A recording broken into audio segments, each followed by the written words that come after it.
Better take the chin out for a while. Hello, hello, hello.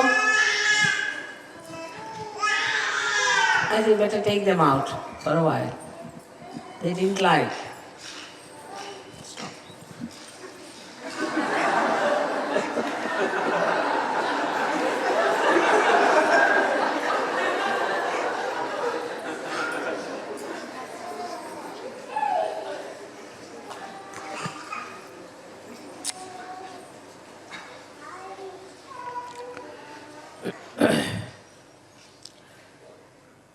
A question was asked to me, what puja we are going to have today. And I kept it a secret.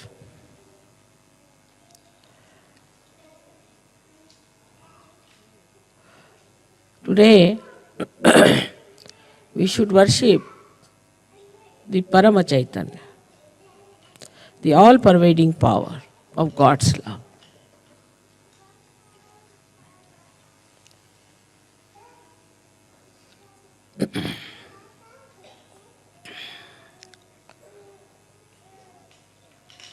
We are aware that Paramchaitanya does everything. At least mentally we know that everything is worked out by the grace of Paramchaitanya, which is the power of the Adi Shakti. But still, it is not so much in our heart.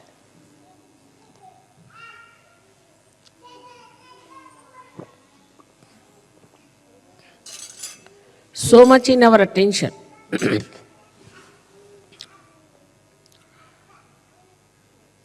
We can consider Paramchaitanya like an ocean,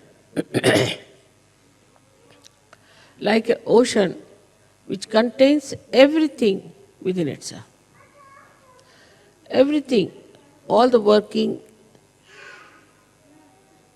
everything is within its own limits. So it cannot be compared with anything. You cannot compare it. Now if you see the sun, then from the sun, the rays have to come out to work it. If you see somebody, say a person who has an authority, he has to assert that power outside. So within himself, he doesn't work it out.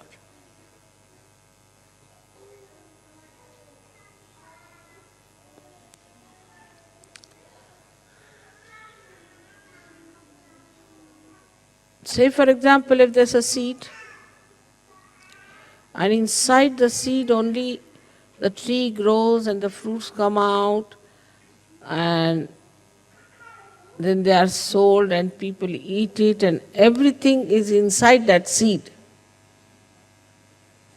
then that is Param Chaitanya. So we are all enveloped in it.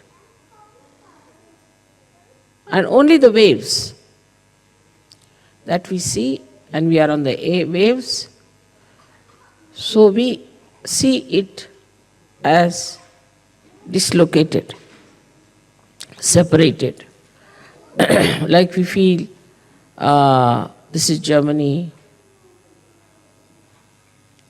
or this is England, this is India. These are just folds of the sari of Paramachaitanya, which look separated, but they are not separated. They are continuous.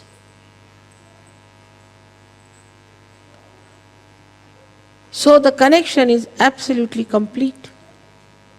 If I pull a thread from here, the thread will throughout be pulled.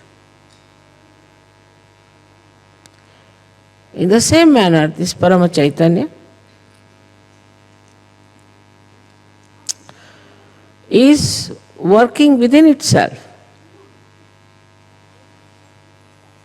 And there is nothing without. So when you are Sahajogis,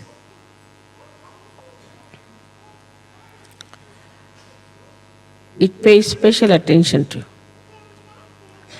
Or I should say, it becomes absolutely one with you. Whatever you desire, whatever you want, also will be coming from the same Paramachaitanya, if you are one with it. Like in a, say, turbulent ocean, some drops of water may fly into the air and start thinking that we are above. We are away from the world, away from the ocean. But again they have to fall into the same.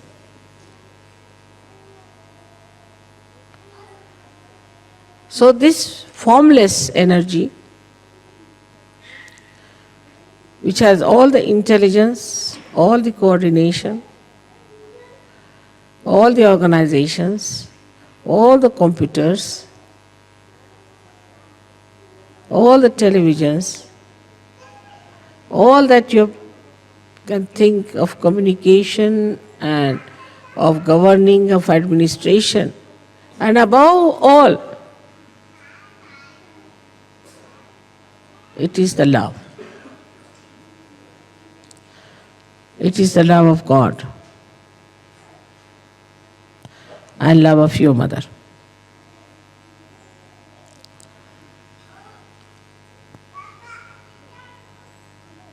So, to be one with this Paramachaitanya, you have to know that you have to become the reality.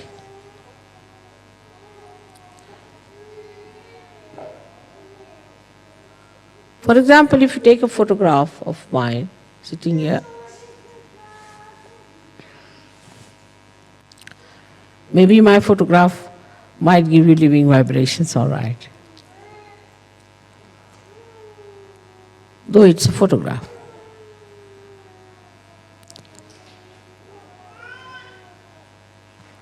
But if you take a photograph of somebody else,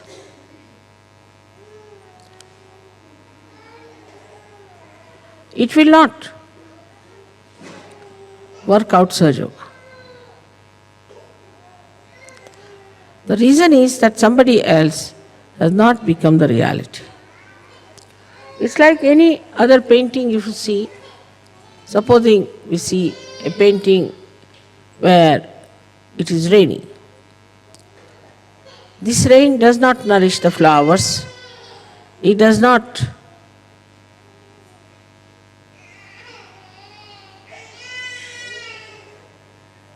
wears the cloth of the people who are there. It is static. So in ignorance,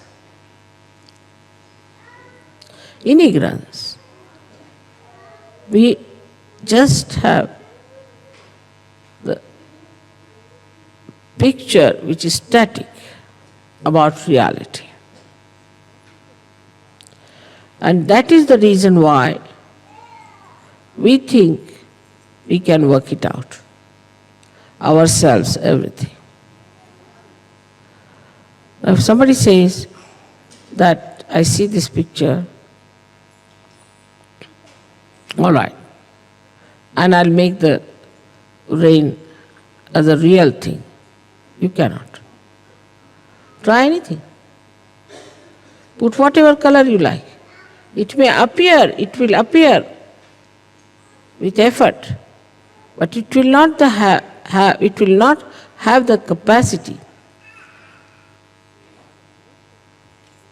nor the nature of reality.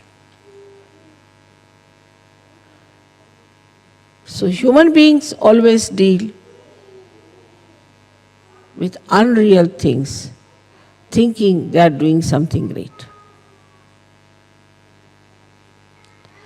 We can get flowers which are real, of course, we can feel them. We can create plastic flowers, we can create paintings, exactly the same as they are, but we can't produce one flower on our own.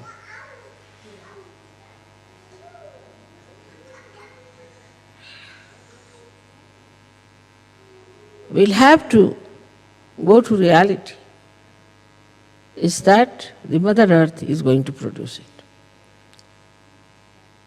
or the sun is going to help the Mother Earth.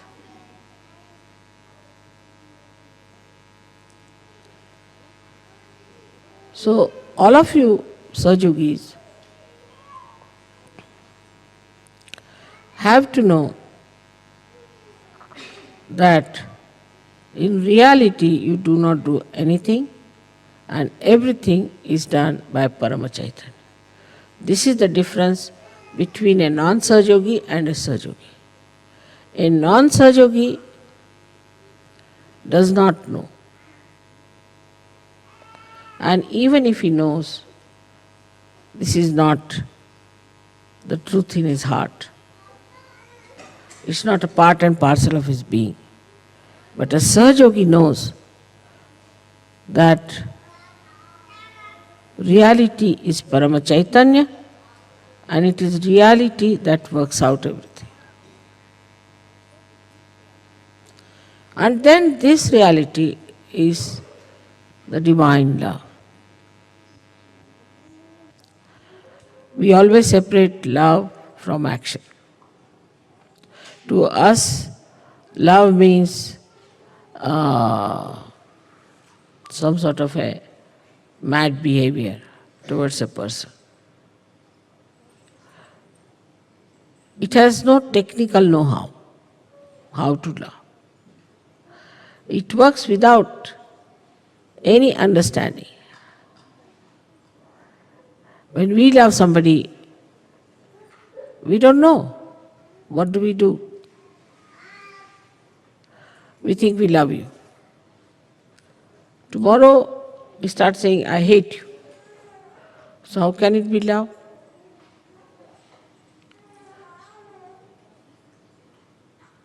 We love our own children, love our own family, love our own friends, which is so unreal. If it was real, it would never have failed. That you cannot definitely say that, all right, today you'll work for your son and be very selfish about your son. But you can't say tomorrow how he will treat you or you will treat him.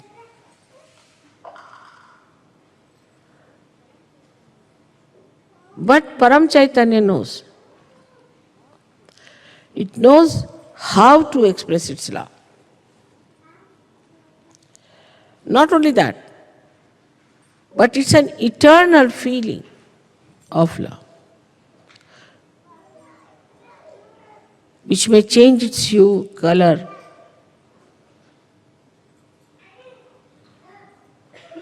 but the concern of that love will be the same. The essence of love is concern. Even if, supposing, somebody does wrong, the concern of the divine would be to correct that person. Concern. Or what we say as hita is the benevolence. So the concern for the benevolence will be all the time there, whether it may appear to be sometimes cruel, might appear to be affectionate, might appear to be overindulgent, whatever it may take a form, like a wave. Whichever way it may look, but actually it's for your benevolence. It works for your benevolence.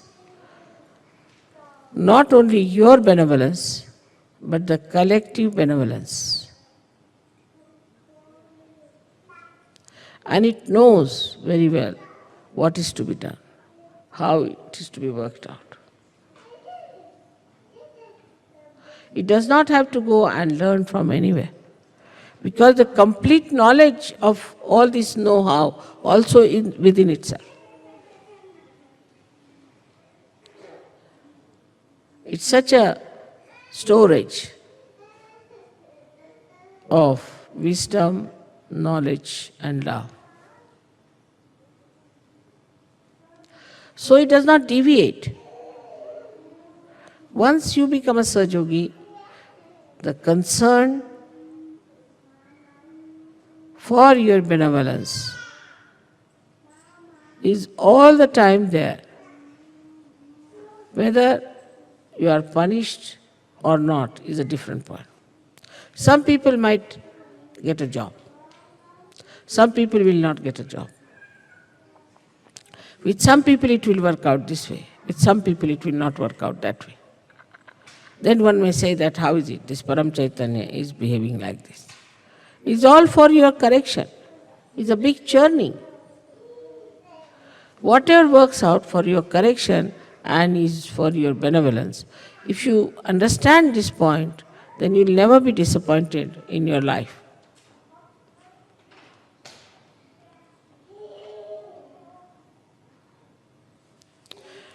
And it has no concern of its own benevolence, because it is complete benevolence itself. It never thinks how it is going to be benevolent or helpful, because it has no botheration about it. A man, say, who has everything, worldly things, still may be concerned about getting more, the greed there would be. But as it is the complete Purna, it has no greed. It's fully satisfied with itself. And because it is so powerful, so knowledgeable, that it has no doubts. No doubts of any kind. And because there's nobody which can harm it, it has no fear.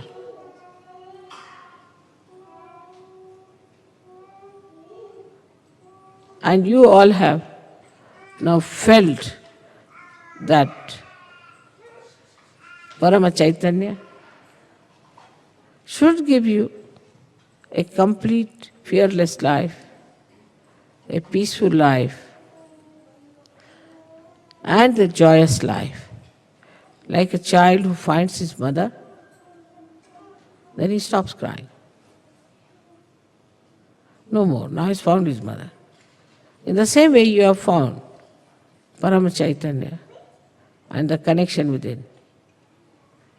So you don't have to worry for anything, don't have to think about anything, you don't have to plan about anything.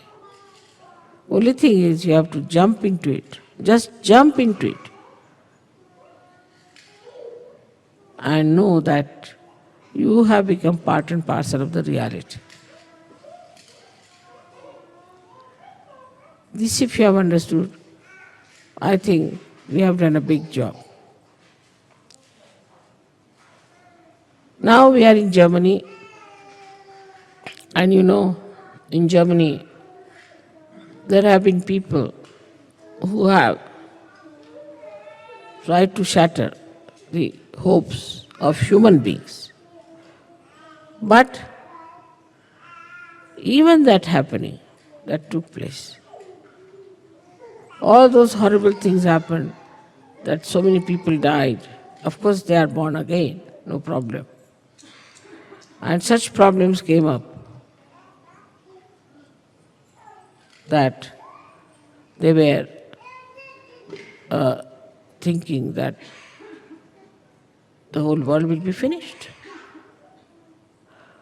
They were so much worried, they thought that the whole world will be finished. But did not. But this war has taught us a lesson. It has made us more collective. It has made us understand each other. Otherwise, how do you come out of the ignorance that we are this country, we are that country, racialism, then this so-called nationalism, so-called patriotism, all these separating forces, divisive things. So clearly, we are all human beings. And we should be treated as human beings. If you see the history, after every war, there has been a speedy movement towards knowledge of oneness of the world. It is something like you have in a spacecraft, that a container is built in, one into another. And the whole thing comes into a speed, some velocity. And then the lower container bursts or explodes. When it explodes, it gives a higher speed to the rest of it. And so the acceleration of the velocity takes place. And that's how one can go into the space. In the same manner, all these horrible things that have happened are explosions which brings you towards knowledge that there's something wrong with us. We are living with something unreal. Now the problems, today's problems as they are,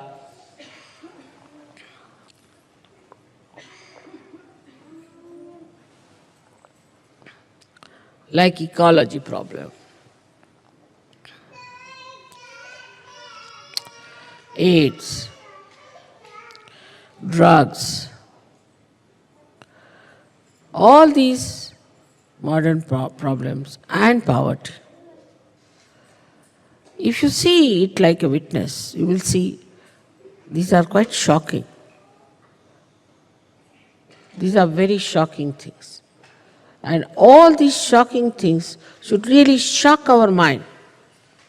Should really shock our mind. Why we have this problem?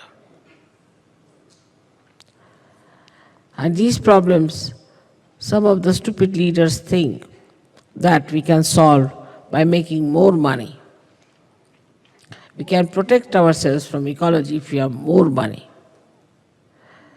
And that we can pollute the atmosphere because we'll have more money.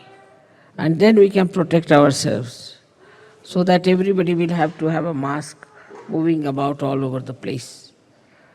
But we should make more money to protect ourselves. Doesn't matter if there is ecological problem, doesn't matter. So you move about like a person who is entering into the area which is all full of fumes.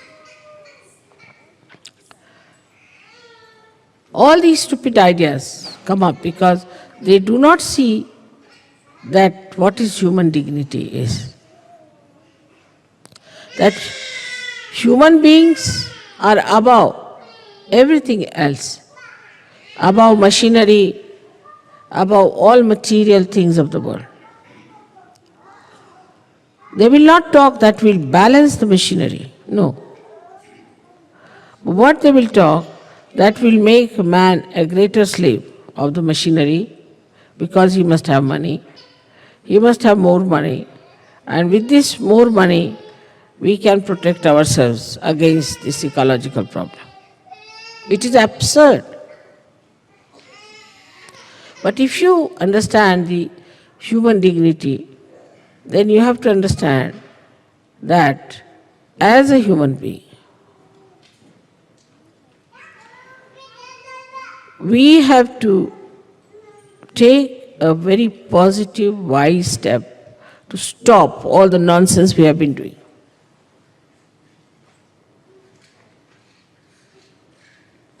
Like now, most of the French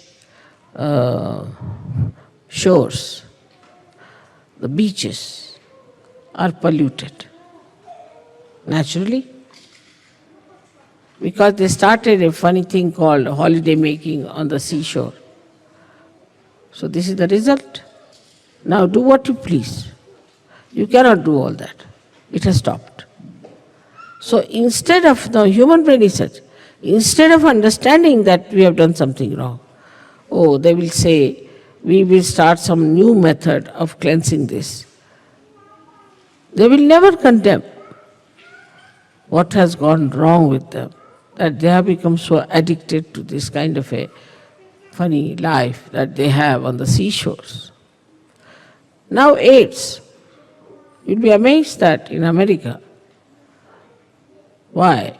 Even they said that there were, in Los Angeles itself, 700,000 people who glorified themselves as martyrs of AIDS because they are achieving such a great goal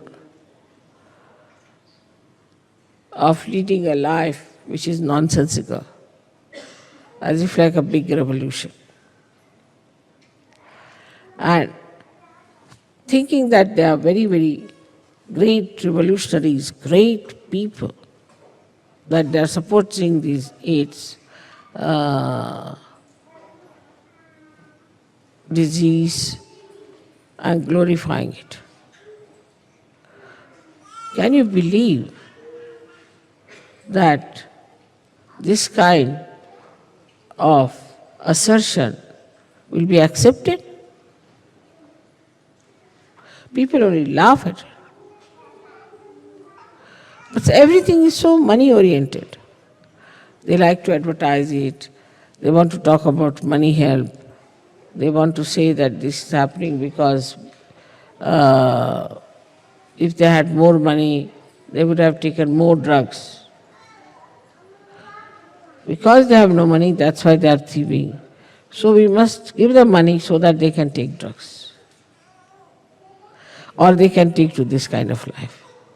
On the whole, if you see, people have lived with something which is so unreal all their lives, absolutely unreal. And when it comes to facing it, that we've done a mistake, we should not have done this mistake,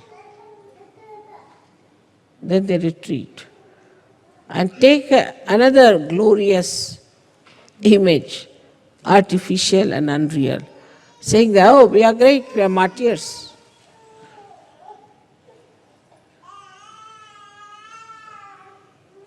And this is what we call is Kali Yuga, where everything that is ignoble, everything that is to be detested, everything from which we should have protection will become the goal of people to achieve.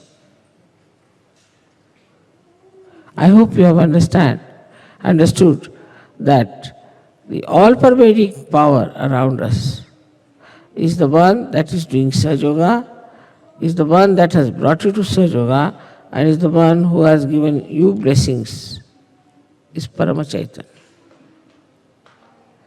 through which it has worked out. So today's prayer should be that we be more and more aware that we are part and parcel of that Paramchaitanya, and that we can feel that. We can use that power. We can work it out. If it is felt today that way, I think a lot of work has been done already, and may God bless you for that.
Now,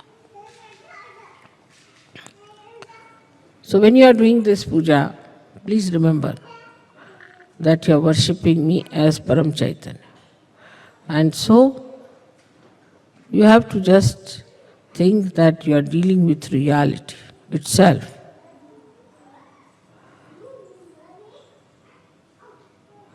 With that understanding, you have to do this puja.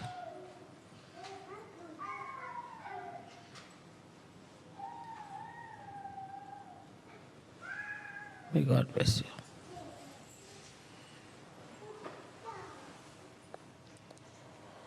Can we have the...